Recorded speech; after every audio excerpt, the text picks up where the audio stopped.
Ayan guys, nagluto tag torta nga talong. Request sa atong baby boy nga panihapon. Baby boy damula guys. Tortang talong. Talong with egg kayo dyan. Tortang talong siya kasi mintira daw lami iyang sudan guys. Kana na po guys, tortang talong. Batog na, sarap po niya request guys. Gusto niya magpaluto sa kuwag kari-kari guys. O Bicol Express. Lamig dito ng Bicol Express guys, no? Mauna iyang panihapon guys, tortang talong. Muli to guys, mga alas 6 siguro. So, manihapon to siya. Muli yung sudan. Torta nga talong. Lami kaayo. Hinaya na tong apoy guys. Kaya palihon na po. Nag-isog magpupali guys. Wee!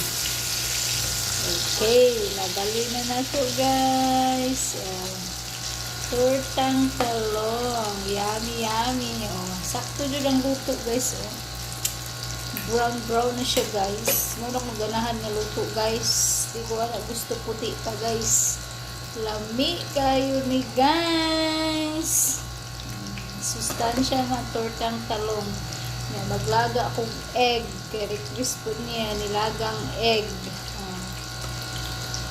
Kailangan walang mantika. Kami guys, ako pa ibot lang sa napkin. Kailang tissue ba para suyo po niya mantika kani guys tangan ninyo ani pag magluto kay para iyahang mantika supsupon unta mo daog ta karon guys nga mo live na pud ko niya guys pag mag-result sa alas 5 magluto sa kudaag panihapon guys kay na mag-uusay sayo mo uli akong anak guys kailangan napaluto na ang mami kay basi gutom na ang baby. Hay. Baby pa rin sa akin guys kahit damulag na kay nag-iisa raman in town. So ganyan talaga ang buhay guys. So ayan. Salamat sa nihatag sa